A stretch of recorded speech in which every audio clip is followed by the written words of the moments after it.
What's going on, kings and queens? Thanks for joining me again on Keeping It Copacetic. We are going to have to be intentional about this right now. Every day we get some more news that can stress us out and take us out of our zone. I mean, it's hot as heck outside. It's like three digits almost all across this country. So we know when it gets that hot, global warming is real. No matter what they told you, honey, it is real. And when the temperature goes up, we got to use that air conditioning. Then our electric bill's going up. So everything is going up. Unemployment is going up. Prices of everything is going up. So we just have to be intentional on keeping it copacetic. These are things we have to deal with, and we're going to deal with them. But we're going to deal with them in our way, in our mindset, right? We're just not going to let them take us off the deep end. So we're going to keep it copacetic. So I am sipping on some of this green tea to relax. I don't know what you're sipping on, but get you something to sip on. Get you some green tea. Get you some glass of wine. Something that relaxes you. Get a cold beer. It's the freaking weekend right here. So get you a cocktail, mocktail, whatever you need to relax. Get in your comfortable place. Grab that pillow. Put your feet up, and just take a blow. Give our minds a rest. If you're driving, do the same. Just take a blow, take a deep breath, and just say, "Whew, I'm not gonna let them worry me. I'm not gonna do it, not gonna do it." So we're gonna go ahead and get into chapter 4 of Shortcut. Shortcut. Let's do a short recap of chapter 3. And in chapter 3, Ernest went to the bank. He took his proposal, he laid it out on the table to see, if his dream was possible, if he could get this money he needed to expand. So he was feeling kind of shaky when he left, but on his way out, a very, very attractive woman spotted him, and he was introduced to her by Glenn. So she has an eye for him. So let's see what goes on and happens in chapter 4. Let me take another sip. Let's get into it.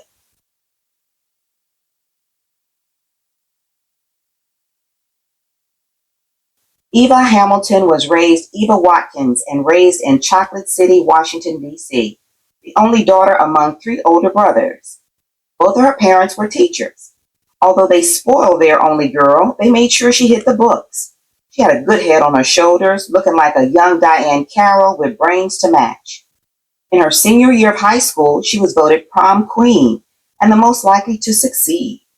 She got her bachelor's degree from Howard University and her master's from Georgetown University. For 10 years, she was a workaholic employed at the Maryland Financial Bank, advancing until she reached the glass ceiling as chief lending officer. She made the move to Nashville after she was headhunted by the Pinnacle Financial Group. That's where she met her future husband, Mitchell Hamilton III, vice president and chairman of the board. Even though her main interest was her career, Eva was social and dated regularly. At 37 years old and still single, her mother had given up on grandchildren from her daughter, telling her she was too self-absorbed to be in a relationship or raise a child. Her cavalier attitude did not deter Mitchell. He was attracted to her model good looks, 5'10", a perfect size 6, and flawless skin the color of nutmeg.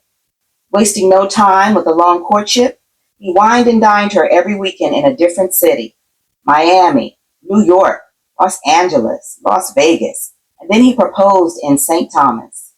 Eva said yes without hesitation. She wasn't so much in love with Mitchell as she was with his spontaneity. She also loved the fact that with him, unlike all the other men she had dated, money was no object. Born in 1941, Mitchell was a self-made man, having come up during a time when black men were considered to be boys from the day they were born to the day they died. He had fought for every quantity of education, every employment position, and every dollar he had earned. He had no qualms about enjoying the fruits of his labor and indulged himself with the finest houses, cars, food, wine, and women. Mitchell had always preferred younger women. It was a trait handed down to him from his father, Mitchell Hamilton Jr. His dad had always told him, and repeated it on his deathbed at 92 years old, that a young wife will preserve a man's youth. Mitchell followed his example and had married twice before. His previous wives had become unhappy with his disinterest and disregard for them as they matured. He liked that Eva was independent, and at 68 years old, he didn't require the constant attention of a wife. The only objection to their union was from Natalie, Mitchell's daughter by his second wife. She was only 10 years younger than Eva. Despite being a plastic surgeon with a successful practice, she hated fake people, people who she thought pretended to be something they weren't. Natalie thought Eva was as fake as they come, an opportunist looking for a way or a man to promote herself to a higher status. She disapproved of the marriage from the start, believing that Eva was incapable of real feelings or connecting to another human being on an emotional level. At Mitchell's request, Eva left the company after they were married. With no desire to be a trophy wife, she started her own real estate firm. Hamilton Realty was remarkably successful as a black enterprise from the beginning, giving her access to super wealthy white commercial and residential clients funneled her way from Pinnacle Financial. Mitchell and Eva were both satisfied professionally and personally for the next 6 years until he began to have health concerns that changed the whole nature of their relationship. He was diagnosed with a degenerative muscle disease. You don't have to be Einstein to know that energy is neither created nor destroyed. Power is not lost. It simply changes hands. Inevitably, the dynamics of the marriage between Mitchell and Eva began to change. As Mitchell's condition slowly deteriorated, she gradually became more vibrant. Every ounce of strength he lost, she gained and became stronger and more assertive. Mitchell accepted his fate as he had with all the fortune and misfortunes that life had bestowed upon him, with the wisdom that most of what you get in this world, you don't deserve, good or bad. He never gave her permission to cheat, but suspected that she wouldn't remain faithful to him. Discretion was his unspoken requirement. Eva had a few dalliances, but none of them meant anything to her or threatened her marriage in any way. They were all purely physical. She was more fixated on building a conglomerate of companies over which she would rule. To her, Ernest Shaw could possibly fulfill two purposes. Aside from his physical appearance, his business plan had piqued her interest.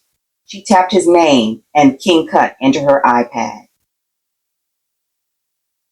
Meanwhile, Ernest was doing everything he could to keep the way he was feeling from showing on his face. It was Friday, his busiest day at the shop, and he was disheartened. He had done the best he could to prop up his books from King Cut, had put together his home, SUV, and car as collateral for the loan, and had faxed all the additional information over to Glenn Charles at Third National. It had all been a waste of time. He could tell as soon as he saw Glenn's expression when they met yesterday afternoon in his office. I have to tell you, Mr. Shaw, a new business is a difficult proposition. We don't want you to lose your investment, and the bank doesn't want to lose its investment. Are you saying my loan wasn't approved? Ernest asked, feeling discouraged.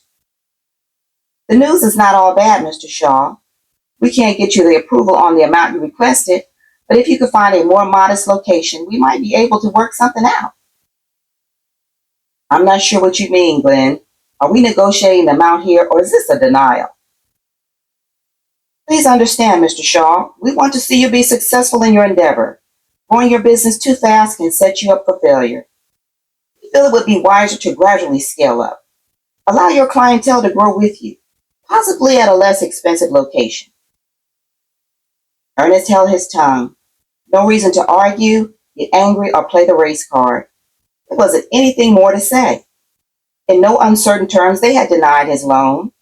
He took one more glance at the exotic, out-of-place orchid and stood up. Thanks, Glenn, for your consideration, Ernest said without looking at him. As I said, we're here to help you, Glenn said, standing up behind his desk. Don't hesitate to let us know how we can do that. Ernest nodded once and walked out. The fuck is he talking about, he thought as he strode to the elevator. That's what I was here for. How in the hell are they going to help me if they won't give me the money? That's the only reason I went through all this bullshit. He left the bank and went by Dunk's to have a drink before he went home to mellow out, but it hadn't helped much. Even after 4 shots of Hennessy and 2 beers, he couldn't sleep. It was hard to let his dream go, hard to pretend to be satisfied when he had the desire for much more. The next morning, he'd gotten up at dawn, showered and left while everyone was still asleep. He stopped at the McDonald's drive-thru on Trinity Lane for a cup of coffee and drank it in the parking lot while he watched the cars merging onto the interstate. He felt like they were all moving forward while he was stuck in one place. When he'd gotten to the shop that morning, Leon had already opened up, and his first client, Noah, who did landscaping, was already there, waiting and watching the news. Ernest put his smock on and motioned for him to come sit in his chair. "Morning, man," he said. "Sorry you had to wait. My bad." "It's all good," Noah said, shifting in the chair while Ernest organized the tools of his trade. Leon sat in his own chair next to Ernest's station, drinking a cup of coffee. He had worked with Ernest for more than 10 years. He wasn't sure what the deal was, but he could sense that something was out of sorts. "You're moving kind of slow this morning, Doc," Leon commented. "I got a shot of 5-hour energy if you need it." "Nah, I'm cool," Ernest said casually as he put the neck strip on and then a fresh drape around Noah's shoulders.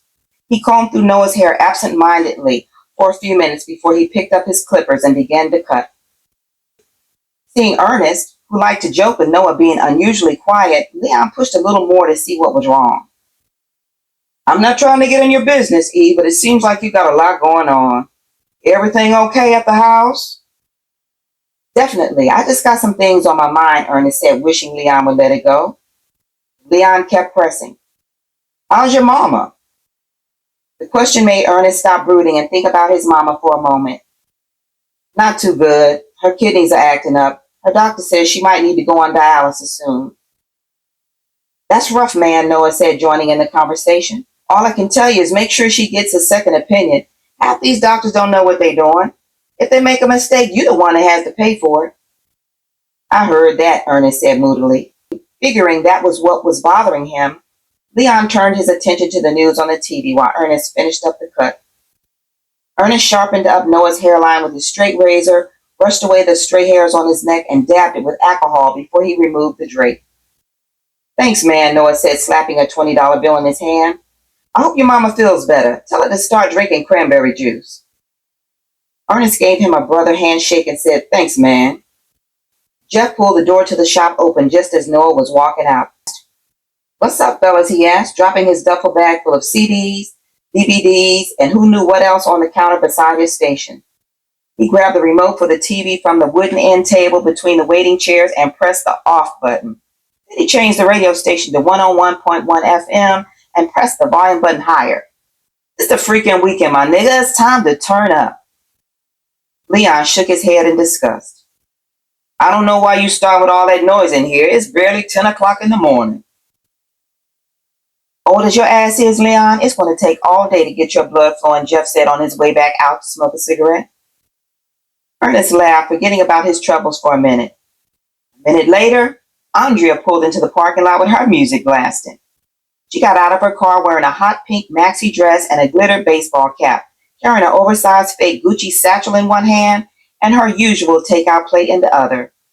She stopped outside the door where Jeff was smoking, and they stood out there laughing and talking like it was the end of the workday instead of the beginning. Then Jeff dropped the cigarette on the ground and lit up a joint. He took 2 tokes on it and then put it out. "That's why we can't get nowhere as a people," Leon complained, looking at them. "Black folks don't understand that you don't play around on your job. You handle your business. I can't tell if they came here to work or to party." "Hey there," Andrea hollered at them when she finally came in. "I'm going to tell you right now, I'm hungry. I didn't have any breakfast this morning. What are we eating today?"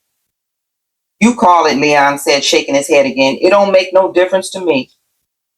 "What you want to eat, Ernest?" Andrea asked, noticing he was unusually quiet. "Rochelle is probably going to bring me something later," he said, sounding subdued.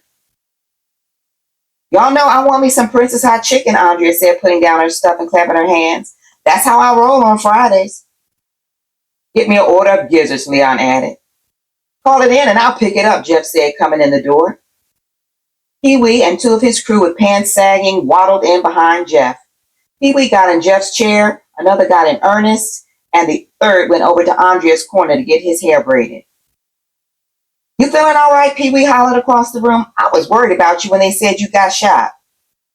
"Ain't no thing," he hollered back. "You know I'm not going out like that. It's going to take more than one bullet to lay me out."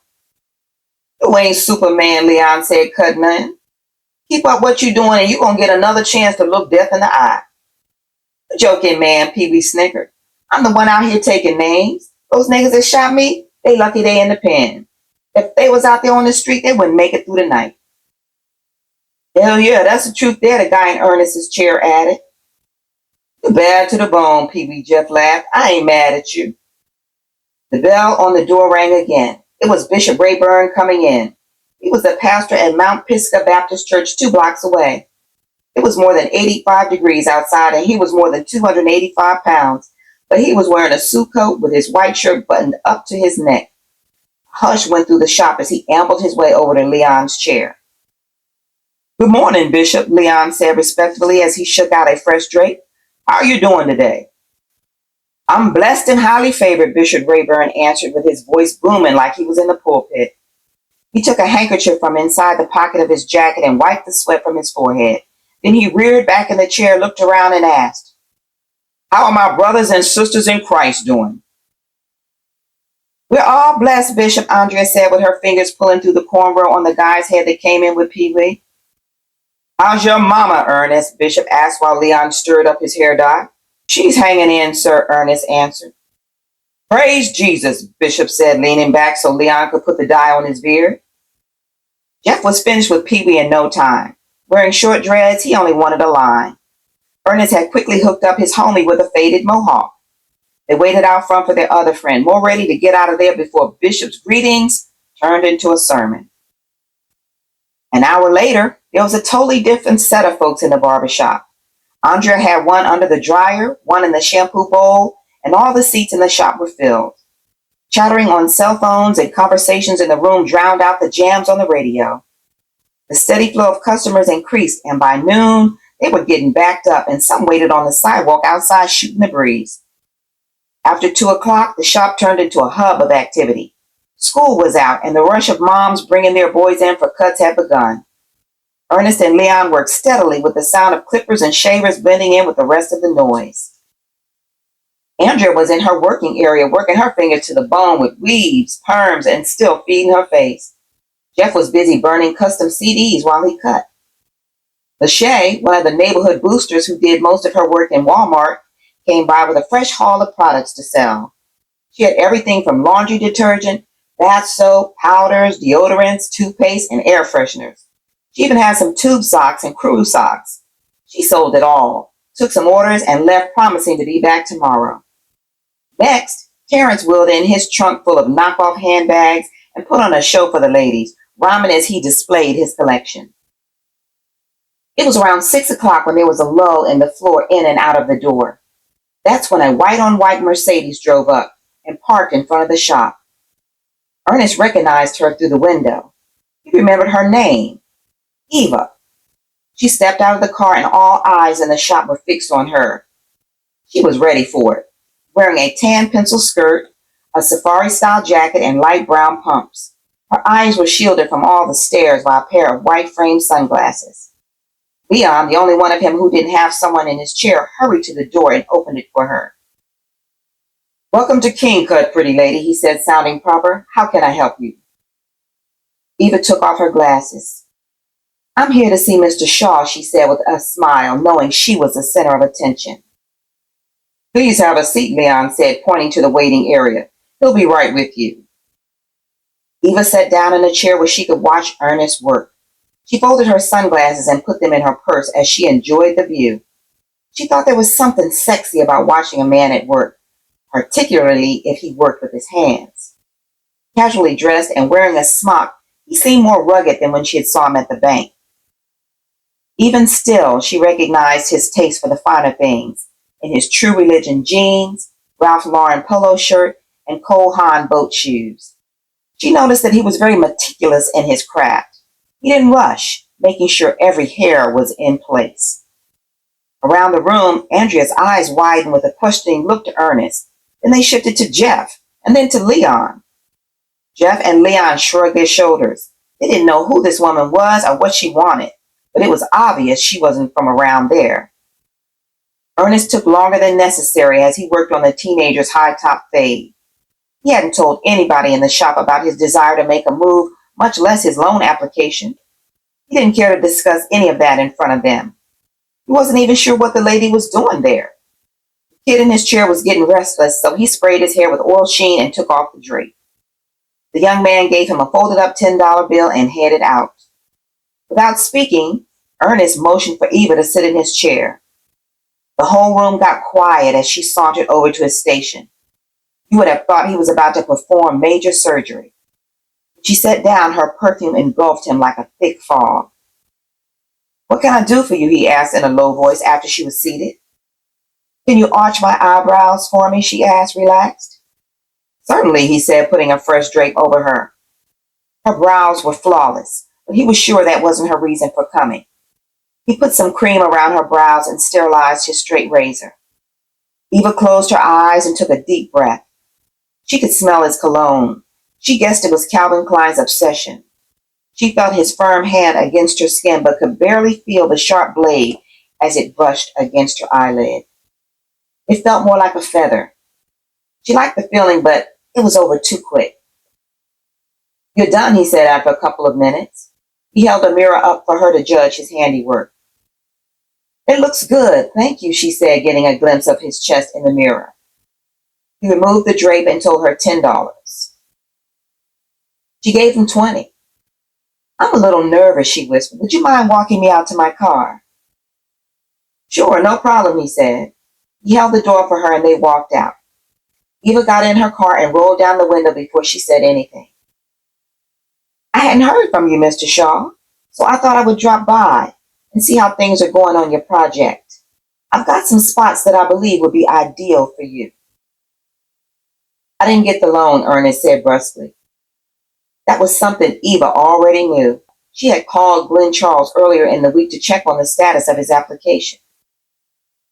"That's unfortunate, but it's not the end of the world. You still have options." "Opening another corner barbershop is not an option for me," he said, losing patience and wanting her to go. Eva smiled. "That's not what I'm referring to. I like your idea, and I like you even more. Let's talk about it some more over lunch or dinner. I'm sure we can make your spa happen." Ernest was thrown off, first by her coming to the shop and now her interest in his project. Yet if there was any spark of hope of reviving his plans, he definitely wanted to pursue it. "Why not?" he said. "Good. Meet me at Ruth Chris tomorrow at 6, she said, handing him another business card and rolling up her window. Before Ernest could figure out an explanation to give Rochelle tomorrow, he needed one to tell his crew as soon as he stepped foot back in the shop. He knew they were all itching to hear what the mysterious woman's visit was all about. Jeff was the first one to jump on him when he went back in. "What's up with your side piece, man?" "Show some respect," Leon fussed in spite of his own curiosity.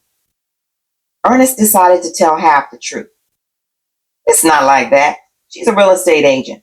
She's checking with the businesses around here to see if they are looking to lease somewhere else." "She was pushing up on you, E," Jeff said. Ernest shook his head. "No, I don't need that kind of drama, man. Been there, done that." "I know that's right," Andrea chimed in. "Don't start none, won't be none." "Well, if you're not going to hit it," Jeff lagged, "give me her number." The rest of the shop joined in on the conversation, and Jeff kept them laughing and talking with his antics until they closed up for the evening. Ernest looked towards the window and saw his own reflection. What had changed about him? When had it happened? He wasn't sure. He only knew that he didn't fit in his small world anymore. It was time to move on. And that was chapter 4. Please don't forget to like and subscribe to my channel. And thank you again for joining me on Keeping It Copacetic. And join me next time when we move on to chapter 5. You know what we got to do? Keep it intentional and keep it copacetic. Take care and be safe.